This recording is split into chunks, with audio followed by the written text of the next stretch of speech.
It's our intention. Our intention is everything. Nothing happens on this planet without it. Not one single thing has ever been accomplished without intention. I started thinking about my life, and I looked back and I thought, well, I was two people my whole life. I was in the living room entertaining people, being a monkey, doing my thing for the company, and trying to relieve my mother, who was suffering. She had rheumatoid arthritis and phlebitis and everything under the sun that was nagging at her, and she was depressed. And I wanted her to be free. And I wanted her to realize that her life was worth something because she gave birth to someone who was worth something. And then I would go into my room and I would sit with a legal pad. I was a little kid. And I would sit there and I would try to figure out what it meant, what it was all about. Why are we here? What is this? And one day I read something that said that all spirituality is about relieving suffering. And I suddenly realized that's what I'm doing in the other room. You know, my purpose is aligned with this.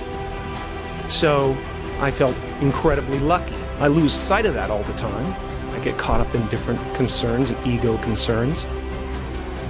But I'm so lucky to be a part of this community and to do something that is of value. And I really cherish that. And we are all one thing.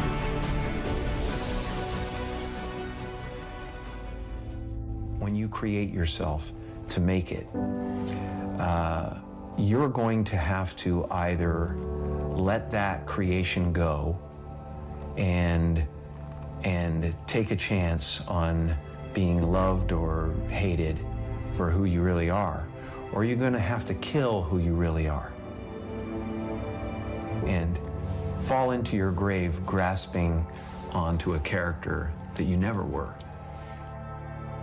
I saw this psychic palm reader sign, and she gave me a reading, and she said, you're about to do 3 things, 3 movies that will be very, very, very big and very important, and after that, it will be impossible for anyone to knock you down from that place.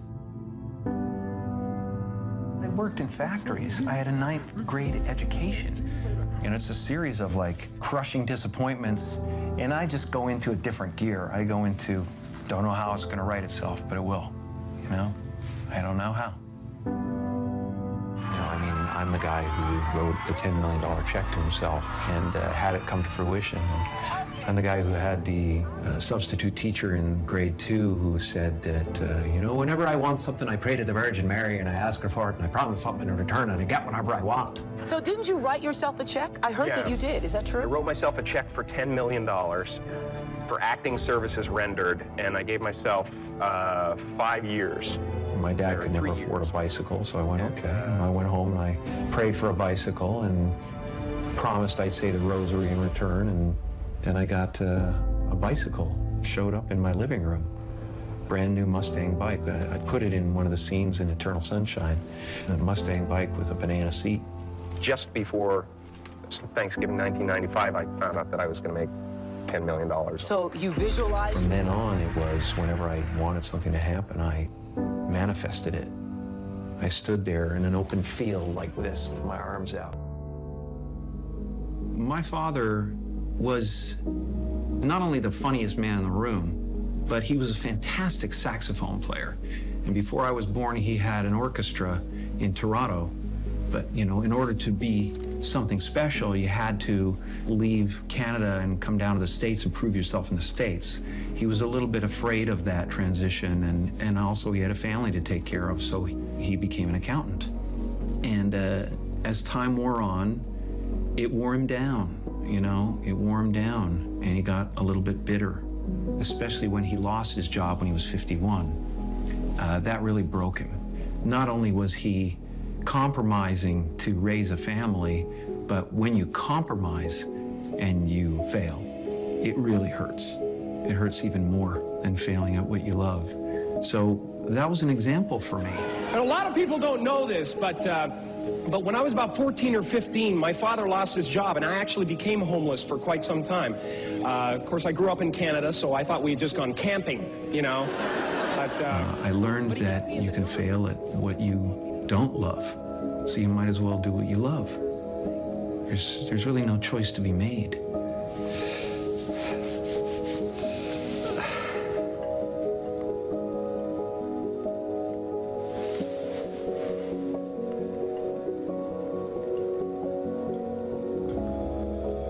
What you want to be, you know?